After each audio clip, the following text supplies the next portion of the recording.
শীতের মধ্যে একদিনও বেগুন পোড়ার রেসিপি হবে না সেটা কিন্তু মানাই যায় না। আর বাঙালির প্রতিটা ঘরে ঘরে বেগুন পোড়ার রেসিপি শীতের মধ্যে একদিন কিন্তু হয়েই থাকে। তাই আজকে তোমাদেরকে বেগুন পোড়ার রেসিপি করে দেখাবো, আর সাথে থাকবে বেশ কিছু টিপস। প্রথমে আমি বেগুনগুলোকে খুব ভালো করে জলে ধুয়ে নিয়েছি।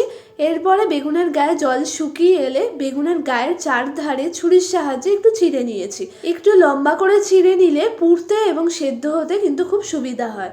এরপরে আমি নিয়ে নিয়েছি সর্ষের তেল।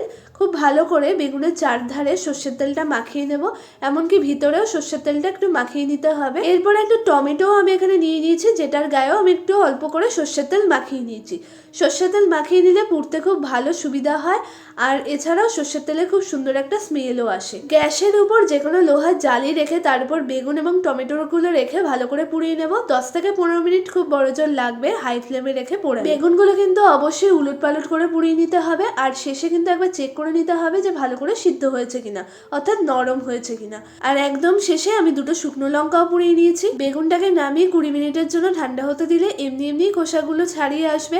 এছাড়াও তোমরা জলের মধ্যে রেখেও খোসাগুলোকে ছাড়িয়ে নিতে পারো। খোসাগুলো ছাড়িয়ে নিয়ে বেগুনটাকে আমি মেখে নিয়েছি। এর সাথে সাথে টমেটোটাকেও মেখে নেব। আর এরপর যে শুকনো লঙ্কাগুলোকে পুড়িয়েছিলাম সেগুলোকে একটু হাতের সাহায্যে একটু গুঁড়ো গুঁড়ো করে তার মধ্যে মিশিয়ে দেবো। এরপর দিয়ে দেবো পেঁয়াজ কুচি, ধনেপাতা কুচি, স্বাদ মতো লবণ। আর তোমরা চাইলে লঙ্কার গুঁড়ো এখানে ব্যবহার করতে পারো, কিন্তু আমি এখানে পরিবর্তে কাঁচা লঙ্কা কুচি ব্যবহার করেছি। আর লাস্টে যেটা আমি দিয়েছি সেটা হচ্ছে তেঁতুলের পাল্প। এটা দিলে কিন্তু খুবই টেস্টি খেতে হয়। বাড়িতে তেঁতুল না থাকলে তোমরা এখানে লেবু রসও ইউজ করতে পারো। এরপর খুব সুন্দর করে আমি মেখে নেব।